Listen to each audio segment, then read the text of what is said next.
The house on Hemlock Lane looked ordinary from the outside: weathered shingles, paint that had long since surrendered to the elements, and a crooked mailbox that leaned forward as if whispering secrets to the road. To most, it was a project better left for someone with deep pockets or questionable taste.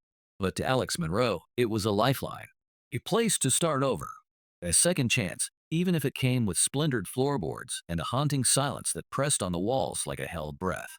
He stood on the cracked front porch, keys in hand, breathing in the sharp scent of autumn leaves and damp wood. The wind rattled the skeletal trees that surrounded the property, their bare branches scratching at the sky like long forgotten prayers. This house, he reminded himself, was going to be his redemption. After the divorce, after the therapy that never really helped, after losing the dog in the split, Alex just wanted something to claim as his. The door creaked open with a reluctant groan, revealing a dim hallway cloaked in shadows and the scent of mildew. The silence inside was oppressive, almost expectant, like the house had been holding its breath, waiting for someone to return. Boxes followed, then furniture, then long, restless nights filled with echoes that didn't belong. Still, Alex told himself it was normal. Old houses made noises, settling foundations, creaking wood, maybe even rats. He ignored the cold spots, the way the light bulbs in the hallway always flickered, even when replaced. He chalked up the fleeting glimpses of movement in the corners of his eyes to exhaustion and caffeine withdrawal. But on the fourth night, something shifted. Alex had been unpacking in the basement, an unfinished cavern of a room with crumbling cement walls and rusted shelving units that seemed older than the house itself. A single, buzzing bulb cast yellow light in a sad little circle, doing its best to push back the gloom. He was dragging a stack of boxes to the far end when he saw it. A wall that didn't quite match the others. Different paint, slightly recessed, and covered with old, rotting insulation sheets that crumbled at his touch. Behind the insulation was something even stranger: weathered wooden boards, nailed hastily into place. He leaned in, heart pounding for no reason he could name. The boards were covering something. A shape. A door. It was old, older than the house, it seemed.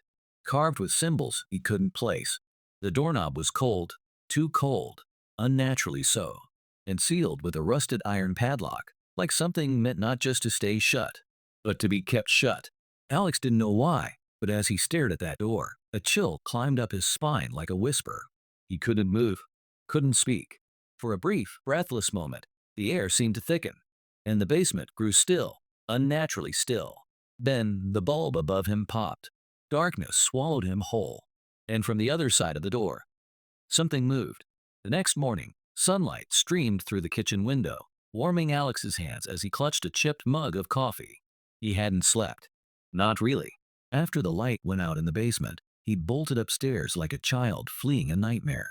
But the fear hadn't left him. It clung to him, an invisible film under his skin, an ache in the back of his skull that wouldn't go away. He stared through the steam of his drink at the basement door. Closed now. Harmless. Just a door. But that wasn't true, was it? Curiosity, that dangerous little ember, flickered again. By late afternoon, with a hammer in one hand and a flashlight in the other, Alex returned to the basement. The bulb above had been replaced, but it still flickered, as if reluctant to illuminate what he was about to uncover. Dust motes danced in the stale air. The silence was oppressive. He stood in front of the boards, heart thudding like a drumbeat out of sync with reality. The wood had been hammered in from the outside. Sloppy work. Nails bent, overlapping in some places, as if whoever sealed it had been in a hurry. Or afraid. It took him longer than expected. Each board protested, shrieking as it was pried away, like the house itself was begging him to stop. But he didn't. He couldn't. Something had taken hold of him, a pull, almost magnetic. When the last board hit the floor, Alex stepped back. There it was. The door. Fully exposed. The carvings were more vivid now, ancient grooves etched in chaotic patterns, some angular, others swirling like spirals of smoke. They weren't decorative. They were intentional. Warning signs, maybe. Or wards. The padlock looked even older up close. It was solid, forged iron, its surface rough and pitted with rust. An unrecognizable sigil was stamped into the front, 3 jagged lines intersecting within a circle.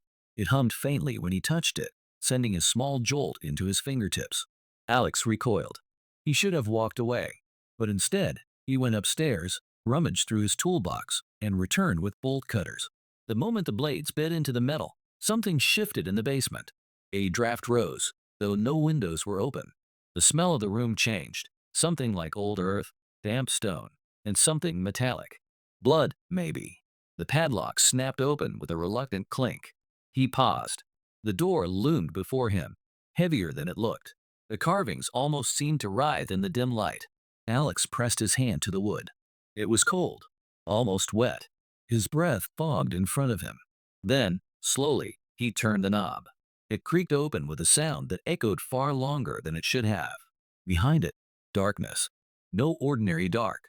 It was a complete absence of light, thick, suffocating, alive. He raised the flashlight and pointed it down.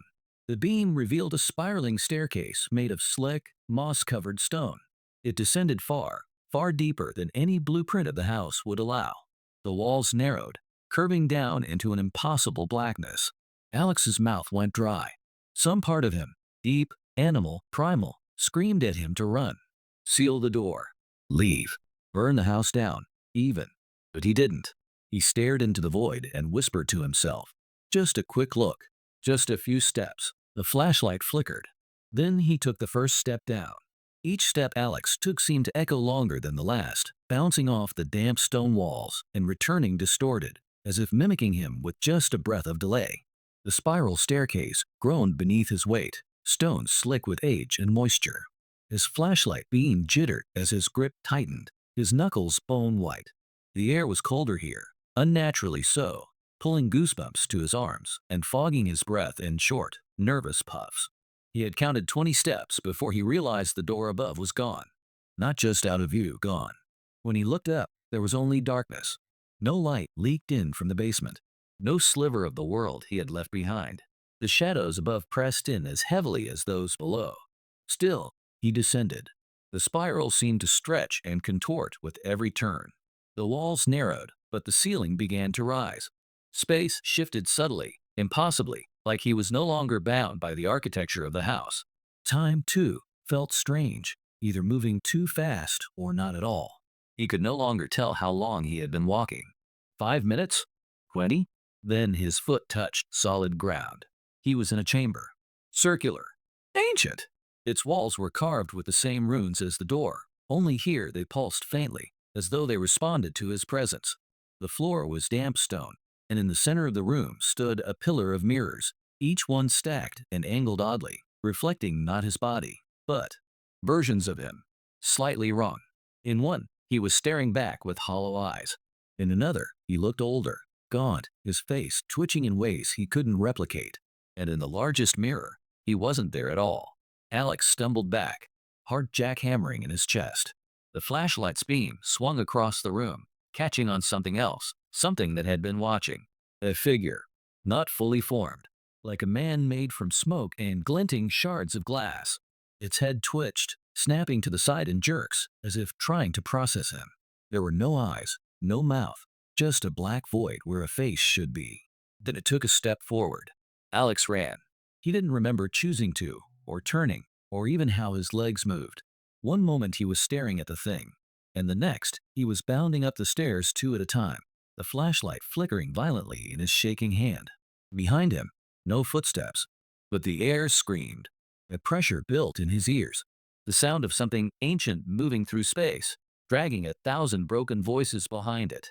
The staircase should have been endless on the way down, but somehow it was shorter now, or maybe the dark was folding time.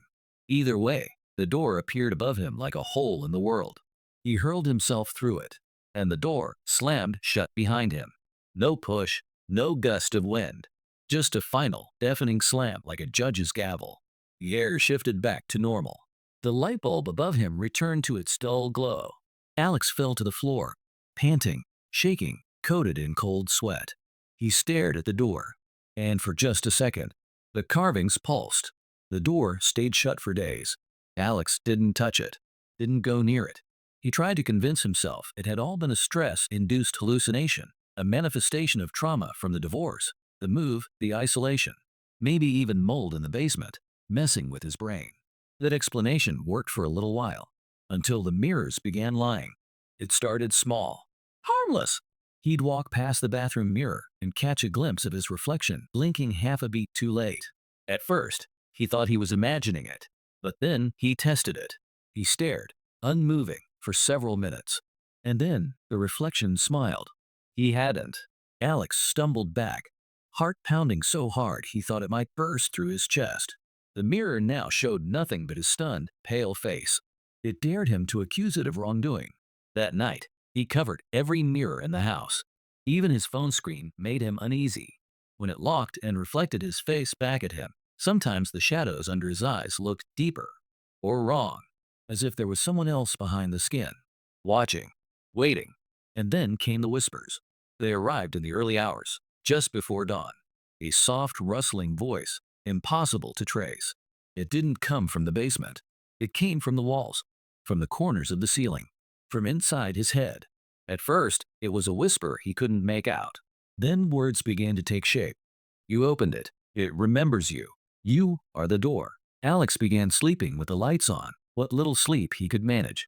Even then, dreams plagued him. Endless spirals, faces without eyes, and hands reaching through mirrors trying to pull him in. One evening, desperate for answers, he returned to the stone markings. He hadn't noticed before, but some of the symbols on the basement door had changed, rearranged.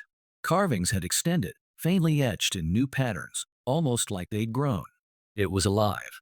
He called a local historian, posing as someone interested in antique preservation.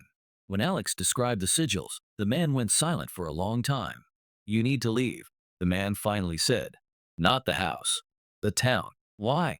Alex asked, already knowing the answer. Because symbols like that, they're not just warnings. They're bindings. Seals. Meant to keep something in. Lick. The line went dead. Alex stood in his dark kitchen, phone trembling in his hand. Then, from behind him, in the reflection of the oven door, he saw someone standing in the hallway. A figure just like the one in the stone chamber, flickering like candlelight. He spun around. No one there. But the whispers were louder now. Closer. And this time, they knew his name. Alex didn't leave the house, not because he didn't want to, but because he felt tethered to it. Every time he packed a bag or reached for his keys, something inside him froze. His limbs refused to move. His thoughts became static, and a subtle pressure behind his eyes whispered stay. So he stayed. He cleaned obsessively, tearing through old boxes in an attempt to distract himself. It was during one of these manic episodes that he found it, an old, leather-bound journal tucked behind a loose panel in the attic. Dust coated the cover, and the pages were stiff with age and mildew, but the ink inside was still legible. The name etched on the inside cover. Thomas Marin. It wasn't a name Alex recognized, but as he flipped through the pages, the entries chilled him with their familiarity. Marin had lived in the house decades ago. The first few entries were mundane, accounts of the weather, repairs to the roof, irritation at the local hardware store for overcharging. But then, things took a turn. June 4th, 1971. I heard something last night. Not footsteps. More like breathing. It was coming from beneath the floorboards in the basement. I thought maybe a raccoon had gotten in, but I'm starting to wonder. The noise. It knew when I was listening. June 9th. There's a door. God help me, I found a door behind the coal chute. It wasn't there before. I'd swear it. Alex's blood ran cold. Entry after entry mirrored what he had experienced. The whispers, the mirrors, the sense of being watched. Marin even described the same figure, a man-shaped absence, shimmering like glass underwater, as if it didn't belong to this world. But what disturbed Alex most was the growing instability in Marin's tone. His writing devolved into scrawls, desperate sketches, and incoherent symbols that looked eerily similar to the carvings on the basement door. Then came the final entry, July 17th. I tried to warn the others. The pastor, the librarian, even the sheriff. They all laughed. They're part of it. The door isn't locked to keep things in. It's locked to keep us from letting it out. But I did. I heard it speak to me, and I listened. I was weak. If you're reading this, burn the journal. Seal the door. And never, ever look into the mirror. Alex closed the journal with trembling hands. It was then he realized. This house, this door, this entity, it didn't just want to be found. It engineered it. It lured people in. Damaged ones. Lonely ones. Ones who wouldn't be missed. People like Thomas. People like him. He looked toward the attic mirror, cracked but still reflecting. In it, his eyes weren't his anymore. The journal had left Alex with more questions than answers. As he tried to process what he had just read, the world around him began to feel increasingly foreign. The house, his house, seemed to twist and stretch in ways he couldn't fully comprehend. The walls felt closer, the shadows deeper. It was as if the very air was alive, shifting around him. He hadn't gone outside in days, but when he finally ventured into the backyard to clear his head, the landscape outside was off. Everything was distorted, like a painting that had been stretched too thin. The trees stood at odd angles. The yard appeared too large for the space, and the horizon was a jagged line, sharp and broken, not the soft curve of the town he had come to know. He shook his head, trying to dismiss the disorientation as an effect of his growing paranoia. But then, there were the visitors. It started with a knock on the door. A light rap, barely audible, but enough to pull Alex from his daze. He wasn't expecting anyone. His phone had been eerily silent for days, and even the few neighbors he'd briefly met during his move and seemed to avoid him now. With hesitation, he approached the door. When he opened it, two people stood in the doorway, a man and a woman, both dressed in worn, threadbare clothing, as though they had stepped out of another time. The woman was pale, her hair cascading in wild waves around her face, while the man was gaunt, his eyes sunken deep into his face, as if sleep had long abandoned him. They didn't speak immediately. They just stood there, eyes locked on him, their expressions unreadable. Alex stepped back instinctively.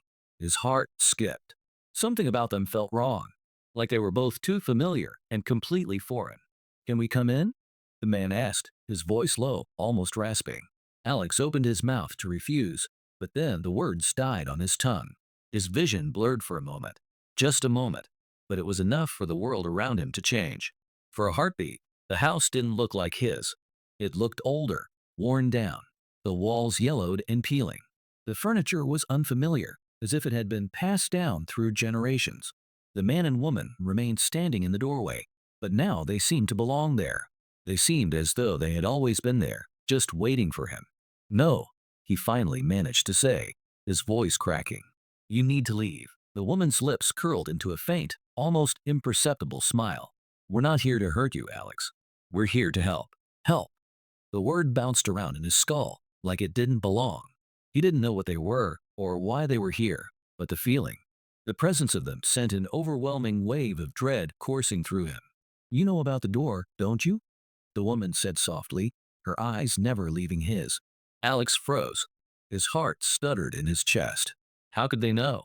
The man took a step forward, his movements smooth and deliberate. The door was never meant to be opened from the side. You've allowed something into the world that can't be undone. A heavy silence hung between them. The man's words echoed through Alex's mind. He knew it, deep down. He had done something irreversible when he opened the door. Something ancient had been awakened, something hungry. "You have to go," Alex repeated, this time with more force, stepping backward and slamming the door in their faces. The latch clicked shut, but the house did not settle. It shuddered, and when Alex turned back, his reflection in the hallway mirror was no longer his own. He wasn't alone anymore.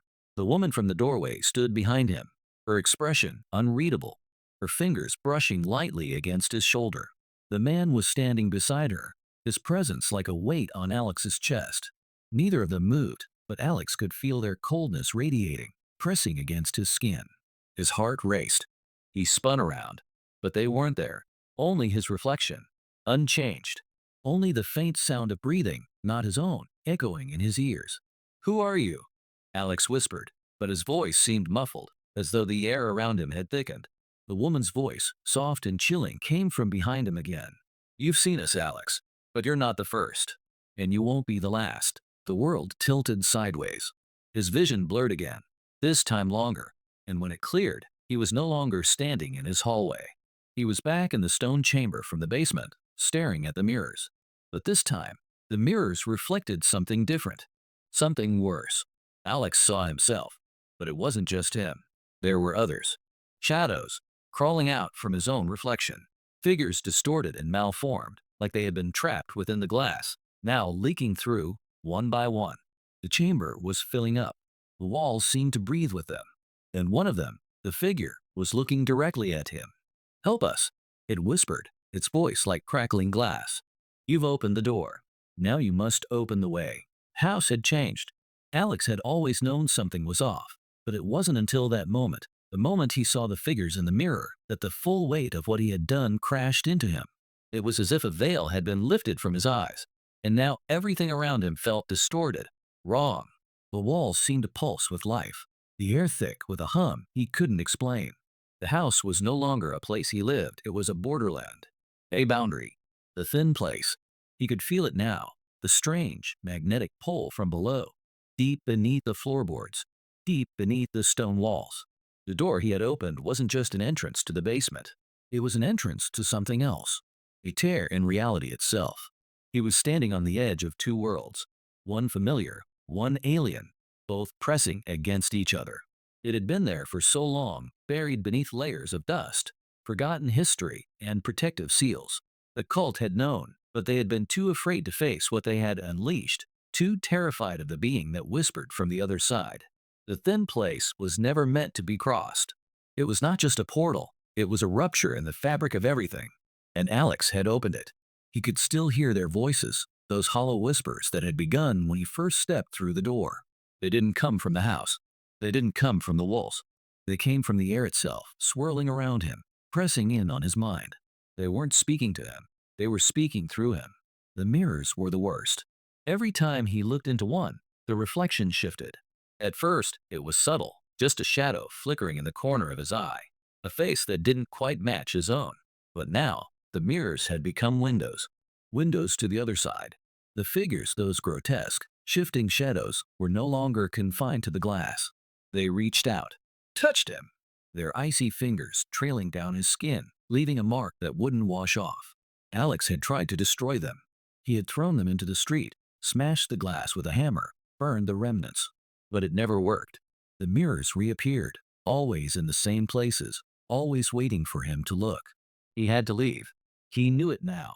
But where would he go? The thin place stretched beyond the house, beyond the door. It wasn't contained. It was in him. He had let it inside. He had to know more. The journal had been clear on one thing. The cult had tried to seal the door, but it had failed. They had been desperate to lock it away, to prevent the entity from slipping through. But Alex had broken the lock. He had broken the last barrier between the real world and the one behind the door that was never meant to be opened. With a sudden clarity, Alex felt the pull again. It wasn't physical. It was mental, spiritual, almost as if something were calling him, drawing him back to the basement. It was time to face whatever lay on the other side. If he didn't, it would continue to haunt him. It would grow stronger, and it would destroy everything he had ever known. He descended the stairs into the basement, the steps creaking under his weight.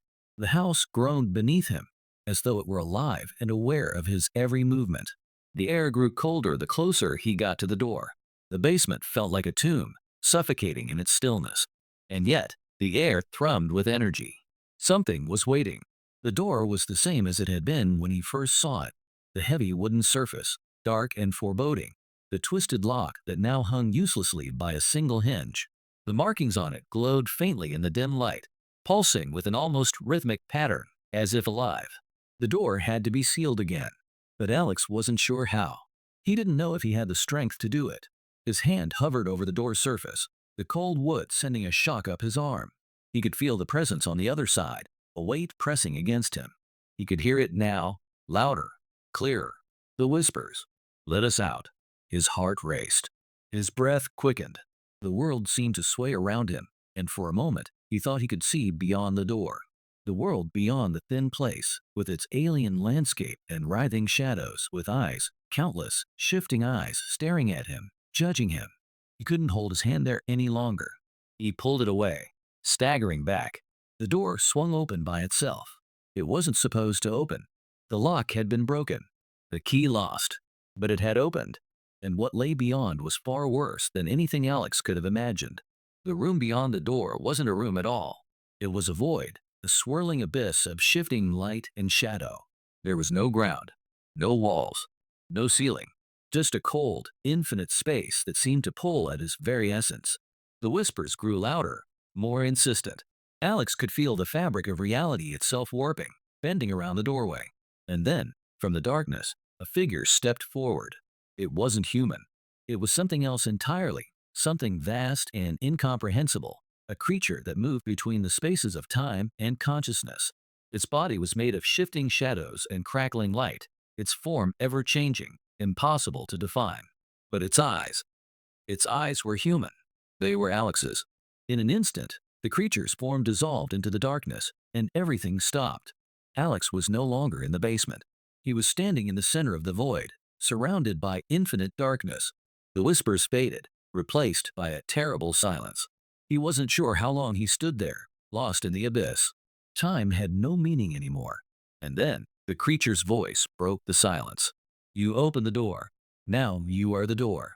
Alex's mind felt fractured, splintered in 1,000 directions. He was no longer sure where the world ended and he began. The thin place, the darkness behind the door, had wormed its way into his very soul, twisting it. The creature had spoken the truth, and now there was no denying it. Alex wasn't just in the house anymore. The house had become a part of him. It had always been part of him. You are the door, the voice had said, and its words echoed through the stillness of the void. The creature's eyes, the eyes that were his own, lingered in his thoughts. They were not just reflections. They were memories. His memories. But they weren't the memories of the man he thought he was. No, they were the memories of something else. Something ancient. Something vast. For a brief moment, Alex felt a surge of panic, his breath quickening as a realization slammed into him. The entity that had reached through the door, this dark being from beyond the thin place, wasn't simply waiting to break through into his world. It had been there all along. It had been using him. The mirrors, the whispers, the distortions in time, they weren't random. They were signs, markers left behind by something far older than the house, older than any cult that had come before it. He had unlocked the door, but he hadn't just opened a physical portal. He had opened a breach in his own identity, a fracture that had allowed the dark presence to slip inside. Who are you? Alex muttered aloud, his voice trembling. The answer came not in words, but in images, flashes of his own past, distorted and twisted. He saw himself as a child, standing before the door in the basement, a door he had never remembered seeing before. He was holding a key in his hand, a key that didn't belong to any lock he had ever known. His hand shook in the memory, and in that brief moment, the key fell. It clattered to the floor, and as the sound echoed in the darkness, the door opened once more. Only this time, Alex didn't remember ever having been a child. He remembered standing at the threshold as an adult, standing where the door had always been. He had always been the key. The scream rose in his throat, but it was swallowed by the thick, suffocating silence that surrounded him. He was standing in the basement again, but this time, the walls had disappeared. There was no structure, no foundation, only the swirling void of the thin place. Look at yourself, the voice urged, not a whisper, but a calm, insidious suggestion. Who are you really? Alex staggered, disoriented, his hands clutching at his head as the weight of the question pressed down on him. He could feel the presence, the creature, the entity, filling his mind, slipping through the cracks. It wasn't just in the house anymore. It was inside him. The air thickened, and the floor beneath him seemed to give way. He stumbled forward, his body shaking, as if something was tugging at him, pulling him into the dark, pulling him deeper into the void. No, Alex gasped. I won't. I can't. You already have. The voice said, now louder, more insistent. You open the door, Alex. You are the door. You always have been. Images flashed through his mind again. This time, more vivid, more detailed. He saw himself, older now, standing before the house again, the key in his hand. The same key, the one that was his, the one that had always been his. And then he saw it, the mark on his wrist, faint at first, but growing clearer. The symbol that matched the carvings on the door, a symbol that spoke of the thin place, of the cult, and of the entity waiting to escape. The mark was there. It had always been there, hidden beneath his skin, waiting for him to remember. Who am I? Alex whispered, his voice cracking. He couldn't understand it. He couldn't grasp the enormity of it. How could he have never known?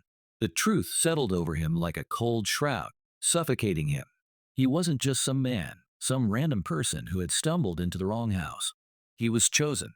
He had been created for this moment, for this purpose. The thin place had always been his inheritance, his birthright. His true nature wasn't human. It had never been. His soul had been tethered to the thin place for as long as he could remember, and now, in this moment, it was calling him back. It had always been calling him back. The basement around him began to shift, bending in impossible ways. Walls grew out of nothing, the air warped into a sickly, greenish hue, and the shadows deepened. He could feel it now, the thing that had been using him, manipulating him. It was no longer a distant presence. It was here. It was him. The mirrors around him, mirrors that had once reflected only him, now showed countless versions of himself. Versions from every possible reality. Each one had a different expression, a different life, but they all shared one thing in common: the mark. The symbol was burned into every one of his reflections, every alternate version of himself. The mark that bound him to the thin place. "You've always been mine, Alex." The voice crooned, now a melody, soft and alluring. "You opened the door, and now you belong to me. You are me." A gust of wind howled through the void, and for a moment, the mirrors shattered. Their pieces swirled into the darkness like falling stars, each fragment carrying with it a reflection of Alex's face, his true face, the face of the creature. In the shattered pieces, he saw himself, no longer just a man, but something far greater. Something that was part of the thin place, part of the entity. He could feel it now, a terrible power flooding through his veins. "I." Alex gasped, but the words wouldn't come. He could no longer deny it. He could no longer separate himself from the thing that had always been a part of him. And then, as the final mirror shattered, he understood. He was never Alex Monroe. He was the key, the gatekeeper, the being that would bridge the worlds, forever. And as the void pulled him deeper, Alex finally let go. The door had closed behind him, but he was no longer a man standing in the house. He was the door itself. Alex's eyes snapped open, but the darkness around him seemed endless, a vast and impenetrable black void. His body was frozen in place, as though the weight of the thin place had become one with his flesh. For a brief moment, he thought he was dreaming, but the suffocating pressure, the coldness that seeped into his very bones, felt too real to be a mere illusion. His house, was gone. The basement, the mirrors, the cryptic carvings, they were all just fragments of a world that no longer existed. Now, there was only the void, and with it, the entity, him. The presence inside Alex had shifted, taking full control of his body, his mind. It felt as if his very soul was being pulled in two directions, each tugging him closer to either salvation or damnation. He could feel it now, the cold, ancient power coursing through his veins, filling every part of him with a dark hunger. He could feel the thin place trying to consume him, its inescapable pull tightening like a noose around his neck. In this fractured space, time had no meaning. Past, present, and future blurred into one. He wasn't just Alex anymore. He was something more, something that had always been there, waiting to return. The door had been opened, and now there was no going back. The entity's voice filled his mind, a whispering, soothing lullaby that held a terrifying promise. "You are free, Alex," the voice whispered, its tone both tender and predatory. "No more lies, no more constraints. You are me. You are beyond the world of men. You are the thin place made flesh." But Alex, buried beneath the overwhelming presence, could still feel the faintest remnants of his own thoughts, his own will. They were flickering like a dying candle in a storm, but they were there. He could still fight. He had to fight. The flood of memories, distorted and fractured as they were, began to churn within him. He remembered his life, his broken marriage, his empty house, the loneliness that had gnawed at him long before the door had ever appeared. He had thought that coming to this house, to this place, would give him a fresh start, a new life. But now, he realized, it wasn't a new life he had been searching for. It was a new identity. The truth was darker than he could have imagined. The thin place had never just been a portal to another realm. It had been a reflection of his own brokenness, a mirror that showed his deepest fears, his buried desires. And as much as he had tried to run from it, his past, his mistakes, his identity, he had always been connected to it. He had been drawn to the door, to the house, not by accident, but by fate. He had opened it because, in some deep, buried part of him, he had known the truth. He had been meant to. But now, standing on the edge of the abyss, Alex could feel something else rising within him. Flicker of defiance, a whisper of resistance. It was the last thread of who he had been, the man he had once been before the door had cracked open, and the darkness poured in. I'm not you, Alex muttered, his voice hoarse but determined. His heart was pounding in his chest, a furious rhythm that matched the roaring in his ears. I'm not your doorway. I'm not your key. The entity inside him stilled. The silence that followed was deafening, a quiet that pressed down on his chest like the weight of 1,000 years. The power within him shifted, a writhing mass that recoiled, uncertain. For the first time since he had opened the door, Alex felt the grip of the thin place loosen. You cannot escape what you are. The voice rumbled, a low growl that vibrated the very air around him. You are me. You have always been me. The door was never meant to be closed. Alex's mind swirled. The door was never meant to be closed. The words echoed in his mind, repeating over and over like a mantra. But with them came something else. A vision. A vision of the house. The house that had once been his sanctuary, his prison, was not a home. It was a trap, a living organism that had been built to house the thin place. It had always been a door, an invitation to the darkness that sought to escape, and Alex had been its keeper. But now, the door was closing. The thin place was trying to pull him back, but the house, his house, was beginning to fight. Alex could feel the ground beneath him shifting. The walls of the void were crumbling, disintegrating into dust as if the very fabric of this space was unraveling. He was no longer just the door. He was also the house, and it was fighting to break free from the grip of the thin place, the entity. A painful, wrenching scream tore through Alex's throat as the walls of the void contracted around him. He could feel himself stretching, being torn apart, the duality of his existence, the man he was and the thing he had become, warring within him. But something snapped inside him. He could feel the thin place trying to reclaim him, trying to drag him back into its depths, but he wasn't going to go quietly. He wasn't going to surrender to the creature inside him. With a final, desperate surge of will, Alex fought back. He reached deep within himself, grabbing hold of the remnants of his humanity, the memories of the life he had once led, the people he had loved, the man he had been. He pulled them together, stronger than the pull of the thin place, stronger than the darkness trying to consume him. I am more than this, Alex whispered, his voice gaining strength, his grip on himself solidifying. I will escape. The void around him screamed in protest, the walls cracking, the air thick with the pressure of the thin place collapsing in on itself. But Alex held firm, the light of his defiance piercing the darkness. The void cracked open like glass, and Alex felt himself pulled, not into the thin place, but out of it. His body jerked violently, and with a final, gut-wrenching scream, he was torn from the darkness. He opened his eyes, and there he was. The house, the basement, the door. It was over. But as Alex stood in the center of the basement, breathing heavily, sweat dripping down his face, he knew the escape hadn't come without a cost. The door had closed, but the marks, the symbols, the carvings were still etched into his skin. The entity was still with him, still lurking inside. The thin place had not been eradicated. It had merely been contained. For now, Alex stared at the door one last time, knowing it had not truly been closed. It would never be closed. The thin place was always waiting, always watching, and he was its keeper. And no matter where he went, no matter how far he ran, the door would always find him. The morning sunlight filtered weakly through the grimy basement window, casting long, crooked shadows across the floor. The house, once a symbol of new beginnings, now felt more like a tomb, haunted by its own secrets. Alex stood motionless in the center of the basement, his gaze fixed on the closed door. He could still feel its presence behind it, a silent but unyielding force that had never truly let go. His breath was shallow, his chest heavy with the weight of everything that had transpired. He thought the nightmare was over. But even as the remnants of the entity's influence faded from his skin, he knew the truth. He was never going to be free. Not entirely. The basement was still, the air thick with a strange hum, a faint pulse that seemed to emanate from the very walls. His eyes flicked toward the door, the one he had broken open, the one he had closed. It had been weeks since he had last dared to face it, but today was different. Today, he knew something had shifted within him. The entity, the thing inside of him, was not gone. It was dormant, yes, but it was not gone. Alex couldn't shake the feeling that it was waiting. He turned his back on the door, pacing the floor in agitation.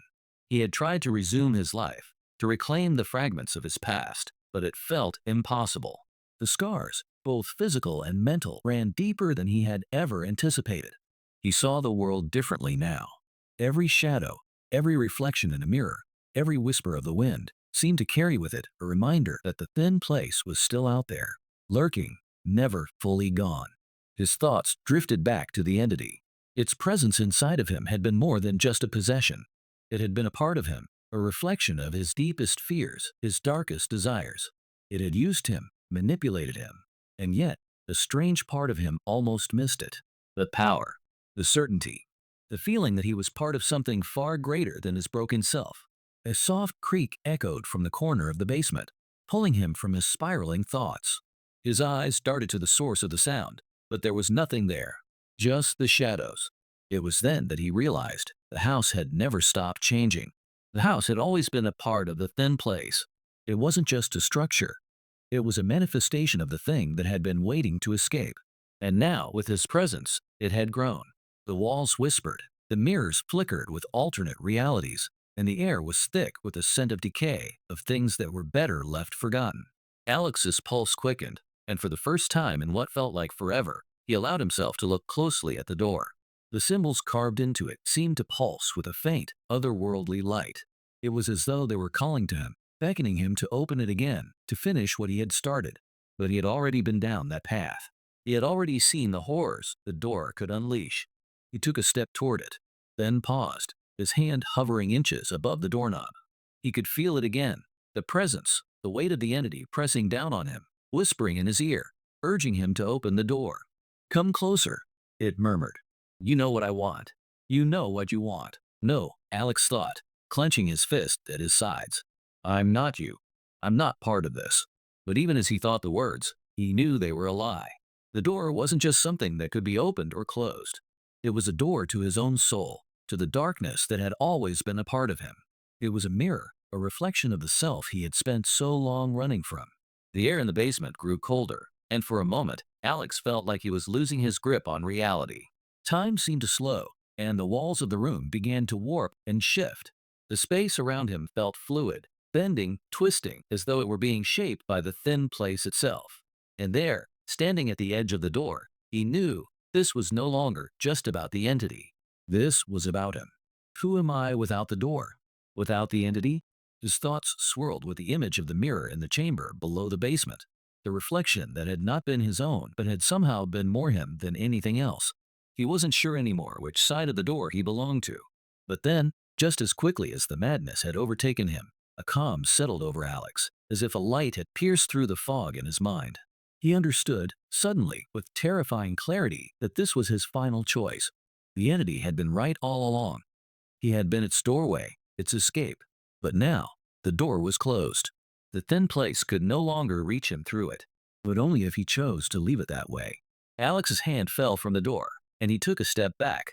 He wasn't sure how he knew it, but he did. He could close it. He could walk away, and for the first time in what felt like forever, he could leave the house behind. The door didn't control him. The entity didn't control him. He was no longer a prisoner. His chest rose and fell with a deep, steadying breath. He had made his choice. The door remained closed. The symbols on it faded, their glow dimming until they were nothing more than faded scars on the wood. The house, no longer alive with the pulsing force of the thin place, seemed to sigh in relief. The oppressive weight of the entity lifted, the feeling of being watched, hunted, dissipated. For the first time in a long time, Alex felt free.